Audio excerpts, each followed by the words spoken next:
Before we dive in, if you're into real stories that hit deep, full of emotion, betrayal, healing, and growth, you're in the right place. Make sure to subscribe to the channel, give this video a like, and leave a comment below. What would you have done in her place? Let's talk about it. Now, let's get into the story. Seattle was quiet that morning. The kind of quiet that fills in the spaces between thoughts. Soft rain tapping against windows, a sky the color of old steel, and the smell of damp earth rising from the streets. Olivia Harper sat by the kitchen window of her craftsman-style home in Queen and, holding a chipped blue ceramic cup between her hands. Ethan had given her that cup on their second anniversary. She hated that she still used it. The coffee had gone cold. She stared at the condensation forming on the glass, her thoughts a blur of moments she couldn't rewind. The laugh she heard last night still echoed in her ears. Not from the TV, not from outside. From Ethan's phone, left unlocked on the kitchen counter. A video. 15 seconds. Ethan. And Rachel. She didn't press play again. She didn't need to. It wasn't the sex that broke her. It was how he looked at Rachel in that grainy vertical frame. Olivia knew that look. Soft. Like everything else faded when he saw her. He used to look at Olivia like that. Back when weekends meant spontaneous road trips and their fights ended with forehead kisses. Before "I'm tired" became the default excuse. Before Rachel's smile began showing up too often at their dinner table. She blinked hard, pressing the cup to her lips, then set it down. Her hand trembled. The house was still. Ethan was in Chicago for a project. Rachel was, God knows where. Olivia was alone with the truth, a brutal fluorescent truth, and no audience to scream it to. She walked to the bedroom. The sheets were still warm from her restless sleep. She opened Ethan's drawer. Ties. Watches. A receipt from a hotel in Vancouver. Not the one they usually stayed in. Her chest tightened. She didn't cry. Instead, she opened her laptop. Clicked on an old folder labeled Wedding Ideas, Rachel's, and stared at it. 3 years ago, Rachel had asked her to help plan her hypothetical wedding. Back when she said she couldn't imagine getting married before Olivia had kids. We'll both be moms by the time we're 40, she had laughed. The memory hit Olivia like a sucker punch. She renamed the folder, Gift Ideas. Then she stood, took a breath, and packed a bag. Scene transition. Montana. 3 days later, Olivia stood at the edge of a wooden fence line, snow crunching beneath her boots. She had driven 12 hours straight, music off, windows down for part of it, needing the cold to anchor her. The cabin belonged to a friend of her late father. She hadn't been there since she was 14, but the man still remembered her. Mr. Coldwell. Or just Sam now. Older, quieter, with the kind eyes of someone who'd lost more than he ever said out loud. He didn't ask why she came. He just handed her a thermos of cider and said, "You can stay as long as you need." She slept for 12 hours that first night. Then she woke up and wrote the first line of a letter she wasn't sure she'd ever send. To the 2 people I loved most. Thank you for teaching me what silence can do. The days in Montana bled together in muted colors. Gray skies, white snow, dark pine. Olivia had never known this kind of stillness. In Seattle, even the quiet hummed with electricity, with emails, with expectations. Here the silence was heavier. Not threatening, but complete. She woke early. She read half a book. She walked the wooded trails behind the cabin until her toes went numb and her fingers turned red under her gloves. She didn't check her phone. She couldn't. If she looked, she might see photos. Of Ethan. Of Rachel. Of the future they were already stitching together. Laughing over caterers and color palettes while pretending they hadn't gutted someone to get there. Sam didn't talk much, but when he did, it landed like truth. One night by the fireplace, a quiet crackle between them, he glanced at the paper in Olivia's hands. "Still writing that letter?" he asked. She nodded. "I don't even know if it's a letter anymore. Maybe it's a confession. Maybe a eulogy." He didn't smile. Didn't judge. Just said, "Sometimes writing's the only way to stop screaming." She paused. "Did you ever send yours?" He looked into the flames. "No. But I burned it. Felt like enough." She wondered what had driven him here. What weight he carried in that slow way of speaking, in the way he didn't flinch when silence filled a room. Olivia wasn't ready to ask. Not yet. Instead, she poured another cup of cider and went back to her writing. Do you remember our trip to Cannon Beach? You forgot to pack socks. You made me go barefoot on the sand with you. You said pain was good. It made things memorable. I remember every second of that day. Even the parts one wish I could erase. Back in Seattle, things were moving. She knew it even without checking. Rachel loved to post. Loved to curate her life like a brand. Olivia imagined the captions. Can't wait to marry my best friend. Grateful for second chances. Love always wins. The irony made her sick. But Olivia didn't want rage anymore. Rage was easy. Rage was loud. What she felt now was cleaner. Sharper. Something that slid under the skin and settled there like glass. She didn't want to ruin their wedding. That wasn't the point. She just wanted them to see her. Not the woman they betrayed, but the woman they lost. And maybe, just maybe, she wanted them to wonder every day after what would have happened if they'd chosen differently. Scene transition. 3 weeks later. A package arrived at a boutique stationery shop in Seattle. Hand-delivered, with specific instructions. A custom box. Minimalist. Elegant. White, with a satin gray ribbon. Inside, a handwritten letter, folded precisely. A photograph, black and white, slightly worn at the corners, of Ethan and Olivia on their wedding day, forehead to forehead. A necklace Rachel once claimed she lost, tucked in a small velvet pouch. And a flash drive. The store clerk followed the instructions, labeled the package, and scheduled the delivery. Wedding day, June 14th. Back in Montana, Olivia watched the snow begin to melt into muddy streaks. She zipped her bag slowly, methodically. Not with hesitation but care. Sam stood by the door. Heading back, he asked. She nodded. Yeah. You know you don't have to do anything, he said gently. I know, she said. That's why I'm doing it this way. He gave a quiet nod. You're not the same person who showed up here, Olivia. I know that too, she said. Then paused. Thank you for not asking for the whole story. I didn't need it, he said. You wore it on your face. And with that, she left. Seattle was warmer than when she left, but Olivia felt colder. The air didn't cling the same way it had in Montana. Here, everything moved faster. Cars honking, people rushing, smiles practiced. She returned to her apartment, not the house. She had left Ethan's place the day after watching that video. Just a bag, a laptop, and enough pride to get through a lease signing. The rest he could keep, the plates they picked out together, the couch they argued over, the mattress where promises were broken. There was a cream-colored envelope waiting in her mailbox. Inside, a wedding invitation. Elegant calligraphy. Thin gold borders. Rachel Grant and Ethan Walsh. Invite you to celebrate their marriage. No note. No explanation. Just an assumption. She wouldn't come. Olivia sat on the couch and stared at the invite. The audacity was surgical. Clean. Almost respectful in its cruelty. She poured herself a glass of wine. Then another. And then somewhere between sip 3 and 4, she RSVP'd. Not online. Handwritten. Yes. I'll be there. With a gift. Olivia. The next morning, she dropped the reply in the mail and booked a haircut. If she was going to walk into that room, their room now, she'd do it on her terms. The bridal shop smelled like roses and sugar. Artificial, forced. Olivia stood near the entrance, eyes scanning racks of ivory and champagne, satin and tulle. She wasn't there to try anything on. She was meeting someone. Rachel.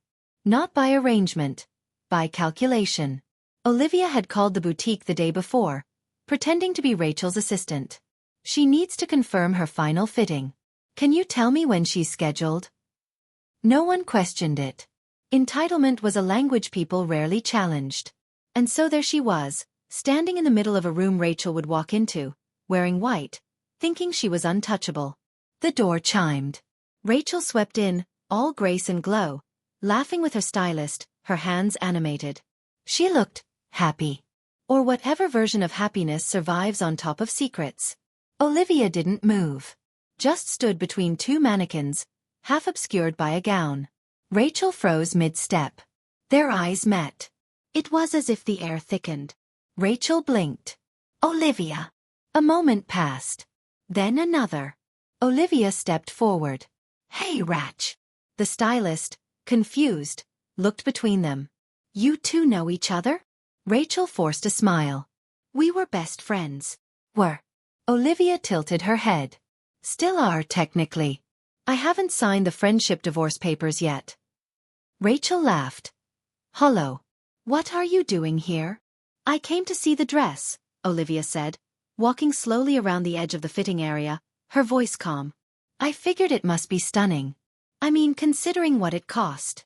Rachel's face flushed. This isn't the time or place. It's your wedding, Olivia said gently. You picked the time. You picked the place. You picked my husband. Silence. The stylist took a step back, quietly exiting the room. Rachel dropped her purse onto a chair and crossed her arms. You don't get to waltz in here and throw daggers. You walked away. You didn't even confront me. No, Olivia said. I didn't. I thought silence would be louder. Rachel scoffed. So what, you're here to ruin it now? I'm here, Olivia said, her voice steady, to remind you that I remember everything. She pulled something from her coat pocket, a small, elegant jewelry box. Handed it over. Rachel stared. What is this? A wedding gift. You'll get another one in a few weeks. But this one, I thought you should open alone. Rachel hesitated, then lifted the lid. Inside was a single photo, the three of them. Olivia, Ethan, and Rachel, in Cabo. Sun-drenched. Grinning. Back when betrayal hadn't bloomed yet. But on the back of the photo, written in Olivia's script. Everything beautiful has its season. Yours ends soon. Rachel's face paled. Is this a threat? Olivia turned to leave. No. It's a countdown. Outside, the air was crisp. Olivia exhaled deeply. She wasn't looking for revenge in the traditional sense. Not the petty kind. Not public scenes or torn veils or drunken toasts that ruin ceremonies. No, she was planting seeds. Letting guilt grow wild. Letting them wonder which cracks would widen, and when. She pulled her coat tighter and walked toward the car. In the distance, thunder rumbled, unusual for Seattle in spring, but fitting. The night before her final return to the city, Olivia sat at her desk in the apartment, a single lamp casting gold over the paper scattered in front of her. Her fingers hovered above the keyboard, and for the first time in weeks, her hesitation returned. Not doubt. Precision. She had spent hours editing the contents of the flash drive. Not a smear campaign. Not blackmail. Just truth. Curated. The video file was short. 2 minutes and 48 seconds. Edited in black and white. No sound. Just subtitles. It wasn't graphic. It wasn't even angry. It was a timeline. Clips from Instagram stories. Geotags from the hotel Rachel said she'd never been to. Ethan's voice in a voicemail from the day Olivia's mother passed away, when he said he had to work late, but was, in fact, with Rachel. A photo of Rachel wearing Olivia's missing necklace. And finally, a screenshot of the video Olivia had seen in the kitchen. All stitched together with painful clarity. At the end of the video, a black screen. White text. When the people closest to you lie, they don't break you. They just show you where the cracks already were. That was all. No screaming. No dramatic music. No need for commentary. Let them fill in the silence themselves. The next day, she walked into the boutique stationery shop where she had scheduled delivery services. The same clerk looked up. Oh. The white box. Yes, it's ready. Olivia nodded. Perfect. Please be sure it arrives the morning of the wedding. Not before. Not after. Absolutely. Do you want a delivery confirmation? No, Olivia said, calm. I'll know when they open it. That night, she walked past her old house. The lights were on. Laughter spilled through the open windows. She paused just out of sight, listening. A pre-wedding dinner. Most likely. Friends. Family. To them, it probably looked like a love story, redemption, reunion. But Olivia knew the foundation. And she knew how stories built on lies eventually collapsed. Not from external forces, but from rot beneath the surface. She stayed only a minute, then turned and walked away. Scene break. June 14th. Wedding day. Somewhere in a private venue north of the city, the white box sat on a table of gifts, wrapped in simplicity. Neither Ethan nor Rachel noticed it at first. They were too busy smiling for photos, holding champagne glasses, and pretending they belonged to each other without a shadow between them. But someone, a cousin maybe, pointed it out and said, "This one doesn't have a tag." Rachel's stomach dropped when she saw the handwriting. Ethan frowned. "Who's it from?" Rachel didn't answer. They opened it together. The note. The flash drive. The photo. They said nothing.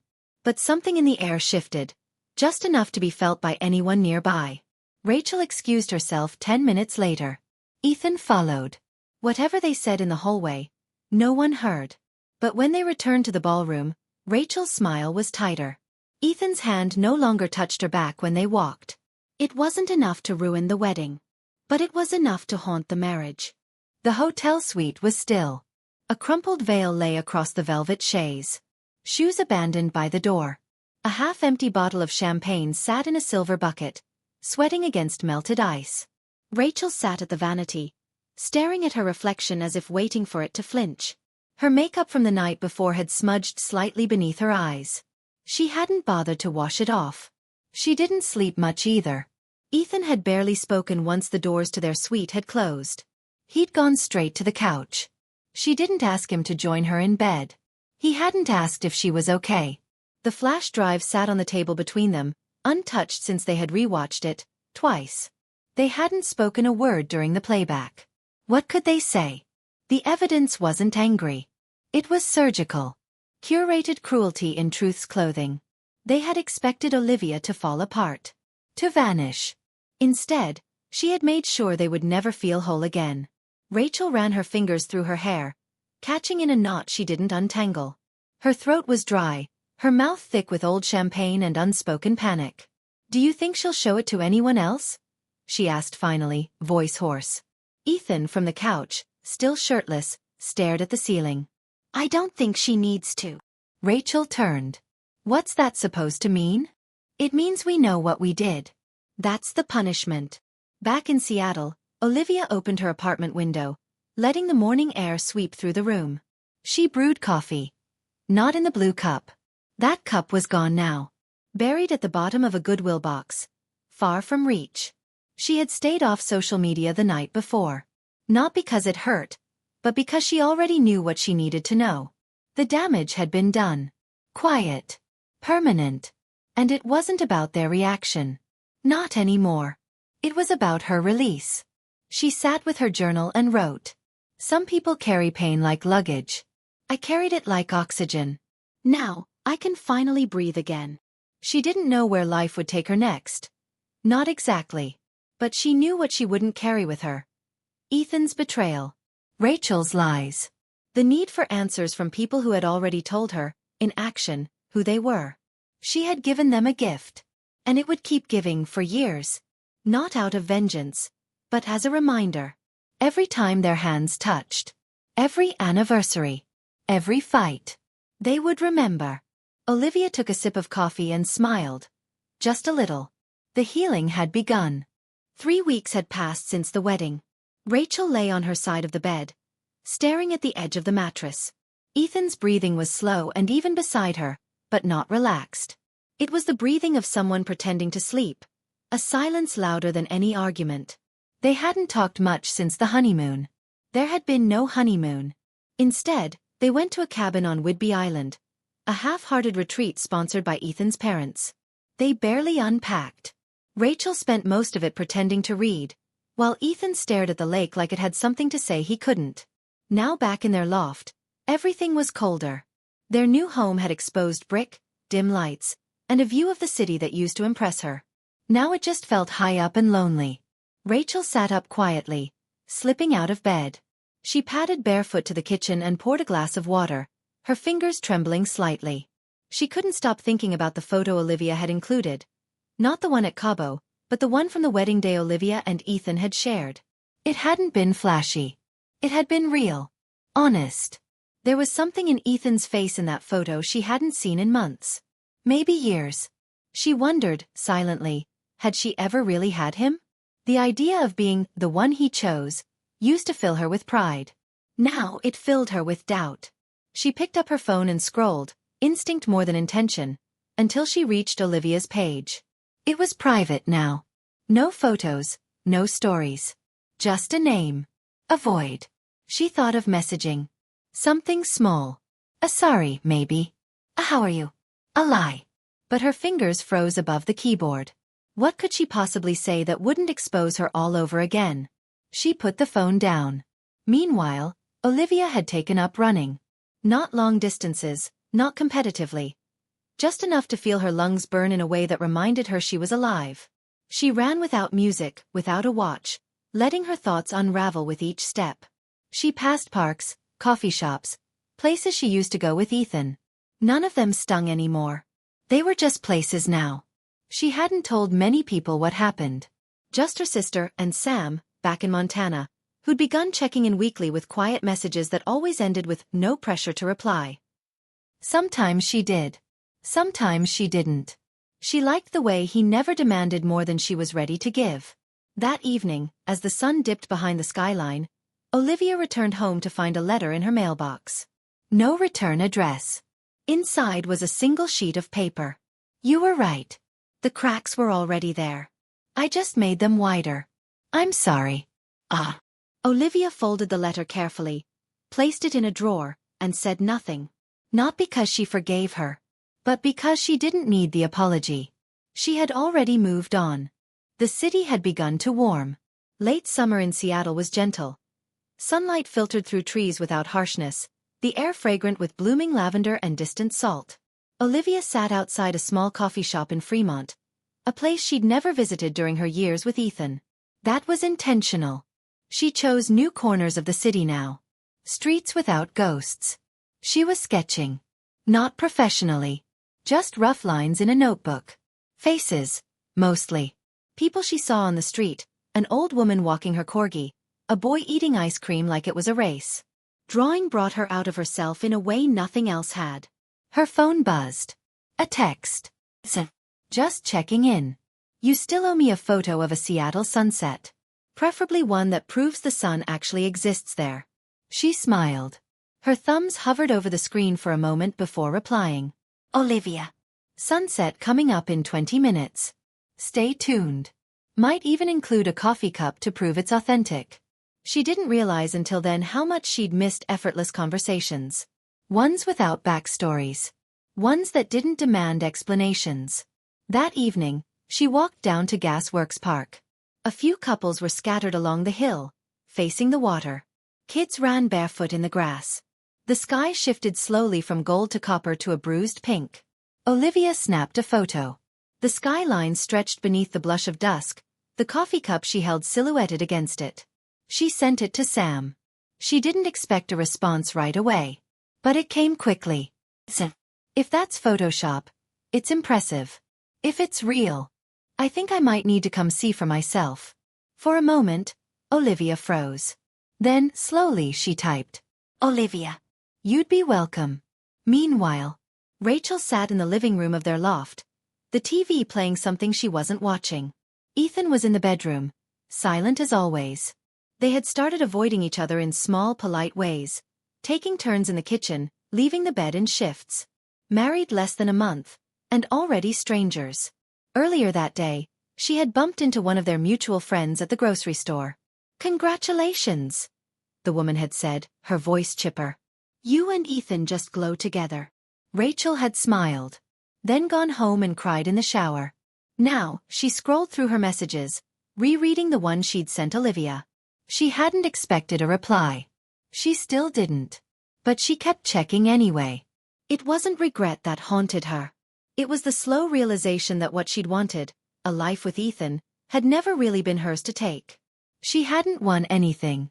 She had just inherited the mess Olivia had the strength to walk away from. That night, Rachel lay awake beside Ethan, staring at the ceiling. He didn't touch her.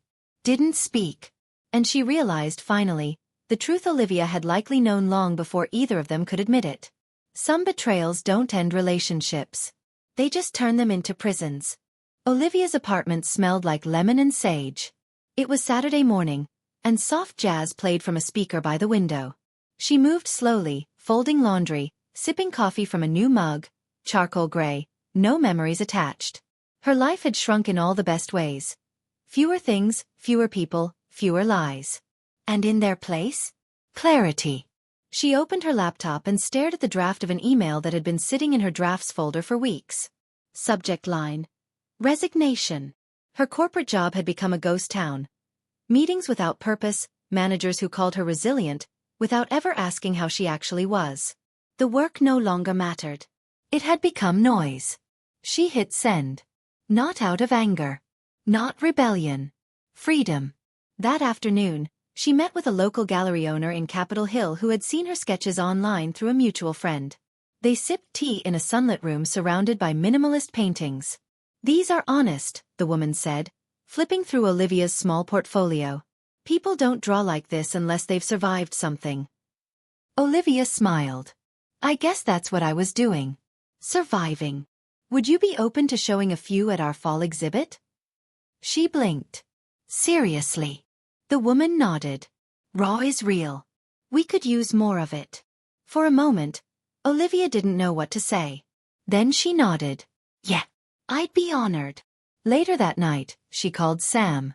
His voice was warm and calm on the other end, like a fire lit in the middle of a quiet Montana evening. "So," she said, trying to sound casual, "what would it take to get you to Seattle before October?" He laughed. "One ticket and a solid couch recommendation." "I have both." There was a pause. "You sure?" She hesitated, but only for a breath. "Yeah, I'm sure." Elsewhere. Ethan stood in the garage of his father's house, sorting through boxes of old things. Tools, sports gear, a worn shoebox labeled Olivia. He stared at it for a long time. Inside were letters. Birthday cards. A dried flower from their first anniversary. One of her early sketches. Of him, asleep on the couch with his arm hanging off the side. His throat tightened. Regret was a slow-burning thing. It didn't scream. It just stayed. A quiet ache that lived beneath the ribs, rising during silence. He'd thought Rachel would help him escape that ache. Instead, she'd mirrored it. When he got home later that night, she was already asleep, back turned to him, her phone glowing faintly with an unread message. He didn't check who it was from. He just lay beside her, eyes open, staring at the ceiling. He hadn't heard from Olivia in over a month. But her silence still spoke louder than anything he and Rachel had ever said. Olivia stood on her balcony, wine glass in hand. The city glittered beneath her. Soft wind tangled her hair. She didn't feel bitter. She didn't feel angry. She just felt light. As if, after months of drowning, she'd finally kicked free of the surface. And for the first time, the thought that once terrified her, being alone, felt a little like being whole. Sam arrived on a Wednesday. No big moment. No cinematic hug at the airport. Just a quiet knock on Olivia's door and a smile that didn't try too hard. He carried one bag and a small box of cookies from a roadside bakery. "I didn't know if you were a chocolate or ginger person," he said, standing awkwardly in the doorway. "So I brought both." Olivia smiled. "You guessed right." They hugged briefly, comfortably, like people who hadn't promised anything but might still choose everything. They spent the next few days like tourists in a city she was just starting to reclaim. Coffee in Ballard. Kayaking on Lake Union. A comedy show in a hole-in-the-wall club where the mic stand tilted slightly, and the host made fun of his own haircut. Olivia laughed more in 1 week than she had in the past year. Sam didn't ask about Ethan. He didn't bring up Rachel. He didn't need to. Instead, he asked about her drawings. Her favorite childhood book. Whether she'd ever wanted to live in a cabin in the woods or somewhere warm year-round. They sat on the rooftop one evening, legs dangling over the edge, watching a ferry crawl across Elliott Bay. Olivia sipped cider, her fingers tracing the rim of the glass. "You know," she said, "for a long time I thought forgiveness meant pretending it didn't matter. That I had to just let go, smile, move on. And now I think it means accepting that it did matter. That it broke something. But I don't have to carry the pieces anymore." Sam nodded. Quiet. "I like the way you say things," he told her. She smiled. "I like the way you don't rush to respond." Back in the loft, Rachel sat on the floor of her walk-in closet, surrounded by boxes she hadn't unpacked since the move. She was supposed to be looking for a dress for a work dinner. Instead, she'd found an old photo album from college. There, in one of the pages, was a photo of her, Olivia, and Ethan, smiling on a rooftop, red cups in hand, cheeks flushed from laughter and beer. They looked unbreakable. She touched the edge of the photo like it might change under her fingers. Ethan was at the kitchen table, scrolling his phone. She hadn't told him about the letter she'd written. She hadn't told anyone. She realized then that silence was no longer a punishment. It had become a pattern. And patterns, left unchecked, become prisons. That night, she sat across from Ethan and asked, "Are we happy?" He didn't look up from his phone. "What?" She swallowed. "Are you happy, Ethan?" He paused. Finally met her eyes. "I don't know." And somehow, that answer hurt less than a lie would have. In Olivia's apartment, the rain tapped lightly against the windows. She and Sam were cooking, badly. Something with too much garlic and not enough timing. "Are you always this fearless in the kitchen?" Sam teased. "I prefer experimental." They laughed. The kind of laugh that reached the stomach. And as they sat down to eat their lopsided dinner, Olivia realized she hadn't thought about Ethan once that day. Not out of effort. Just because she no longer needed to. And that, more than any revenge or letter or truth spoken, was the most powerful ending of all. Peace. Rachel watched Ethan from the kitchen doorway. He was sitting at the dining table, shirt rumpled, scrolling endlessly through job postings. Not because he needed a new job, but because he needed something to chase. Something to distract him from what was slipping between them like water through cracked glass. They didn't fight. They just didn't speak much anymore. Everything was quiet. Tidy. A museum of a marriage. She poured 2 cups of coffee, the gesture automatic, and set one down beside him. "Thanks," he muttered without looking up. She sat across from him, fingers wrapped around the ceramic mug for warmth she couldn't seem to generate internally. "I was thinking," she said slowly, "maybe we should see someone. A therapist." Ethan blinked, then finally met her eyes. "A couples therapist?" "Yeah." He rubbed the back of his neck. "Rachel, I'm not sure what we're trying to fix." Her stomach tightened. "You mean you think we're done?" "I don't know. He paused, exhaling hard. "We built this out of guilt. Out of damage. And now we're both pretending it's something solid." She said nothing. Not because she disagreed. But because she had felt the same thing for months and hadn't had the courage to say it. "We were in love with an idea," she said quietly. "Not each other." Ethan didn't argue. And that told her everything.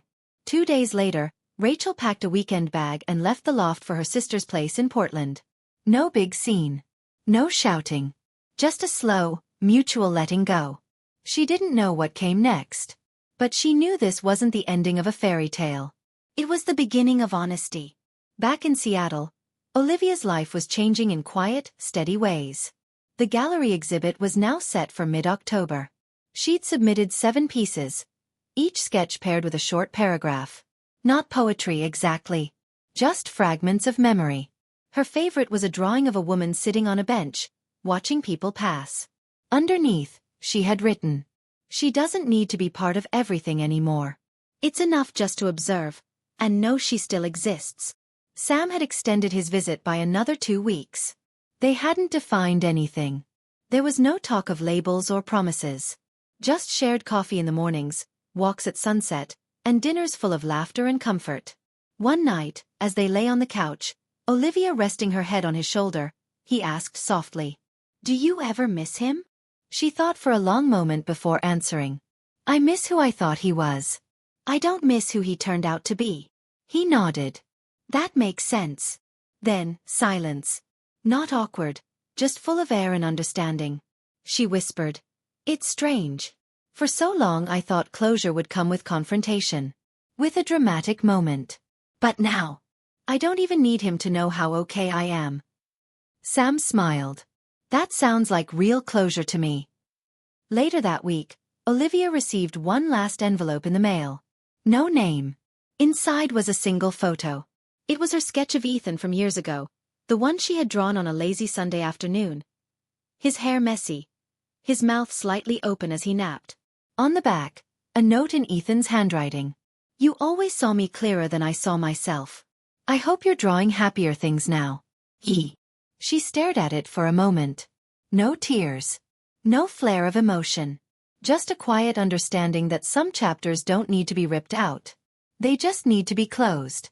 She slid the photo into the back of her sketchbook, beneath the newer pages, and picked up her pencil. The gallery buzzed with quiet conversation and the soft clinking of wine glasses. Olivia stood near the back, wearing a deep green dress she had almost talked herself out of. Her hands were slightly cold, but her heart was calm. This was the first time her pain had been made public, not as gossip or betrayal, but as art. The sketches on the wall didn't scream.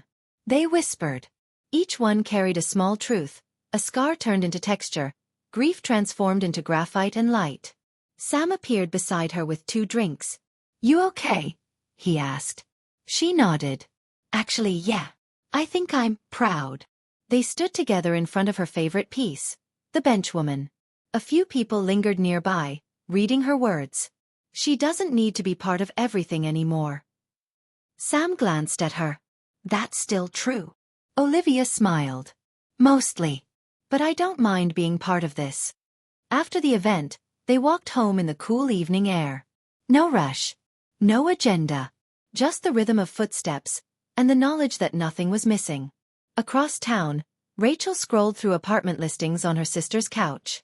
She had declined Ethan's offer to help her move anything. She didn't need saving. What she needed was a chance to learn how to be alone without being lost. And for the first time, that didn't feel like a punishment. It felt like a challenge. Olivia placed her sketchbook by the window that night. It was nearly full now. But the last few pages were blank. Waiting. Not for pain. Not for healing. Just for life. Uncomplicated. Unperformed. Hers. Olivia woke to soft rain tapping on the window. She didn't check her phone first. Didn't open her email. Instead, she pulled the blanket tighter, breathed deeply, and let the stillness soak in. This was her life now. Slower, smaller, but real. Later, she met Sam at a farmer's market. He held 2 coffees and a bag of something that smelled like cinnamon. Fresh scones, he said proudly. I fought a teenager for the last one. She laughed. You didn't have to do that. I know. But I kinda wanted to. They walked slowly through the booths. Homemade candles, fresh tomatoes, hand-stitched scarves. Sam pointed out a musician playing an off-key violin. Olivia pretended not to cringe. They were light together. Not fragile. Not tentative. Just steady. And she realized, this wasn't her starting over. This was just her living. Meanwhile, Ethan signed the lease for a 1-bedroom near downtown. He didn't tell anyone. Just packed quietly. Rachel would stay in the loft until her own lease came through. They had split their furniture with the same detachment they'd once used to plan their wedding. Civil, efficient, emotionless. As he unpacked his boxes, he found an old hoodie of Olivia's, buried in the bottom. He held it for a moment, then placed it gently in a bag marked donate. Because nostalgia is not a reason to keep anything. And regret was no longer something he wanted to build a life around. That evening, Olivia sat on the fire escape, sketchbook in her lap. She drew 2 people. Just outlines, sitting side by side. No hands touching. No names. But their body language said enough. She titled it. No apologies. No permission. It wasn't about Ethan. Or Rachel. Or revenge. It was about this. That she had nothing left to explain. Nothing to prove. And she didn't need anyone's permission to be happy. 1 chapter remained. Not to tie it all up. Not to wrap it in a bow. But to simply say, this is how it feels when you're finally free. The wedding was small. Rachel wore ivory, not white. A symbolic gesture, subtle and unspoken. Ethan stood beside her, his expression composed. Neither of them looked particularly joyful. Just committed. Almost resigned. It wasn't the grand event Rachel once dreamed of. No sprawling guest list. No first dance. Just immediate family, a few mutual friends, and a photographer who mostly took candids. As they walked down the aisle after saying their vows, A hotel employee handed Rachel a package. No note, no card, just her name on the front. She opened it in their suite after the reception. Inside was a framed sketch. It showed a bride and groom walking opposite directions. Not angry. Just drifting. Like two people who had once met in the middle but no longer fit the same direction. At the bottom, in elegant handwriting, it read, "Some unions aren't built to last. Some truths come dressed as love." Rachel stared at it. Her hands trembled. She didn't cry. She didn't throw it away. She just set it on the desk, and said nothing. Ethan never saw it. Meanwhile, Olivia and Sam sat at a small table by the waterfront, sipping beer from plastic cups and watching the ferries roll in. "Do you think they'll make it?" Sam asked gently. Olivia shrugged. "It doesn't matter." He nodded. "That's fair." She pulled her knees up to her chest and smiled. "This whole thing started with betrayal," she said. "But that's not what I'm walking away with." "What are you walking away with?" She thought for a moment. Looked out at the water, at the shimmering city lights. "Peace. Purpose. And a damn good story." Sam raised his cup. "To all three." They clinked plastic, the sound unimpressive but full of meaning. Later that night, Olivia added the final page to her sketchbook. It was just text this time. No image. Closure doesn't come when they say sorry. It comes when you no longer need them to. She closed the book, tucked it on her shelf, and started a new one. Not a sequel. Just a fresh beginning. One that was entirely hers.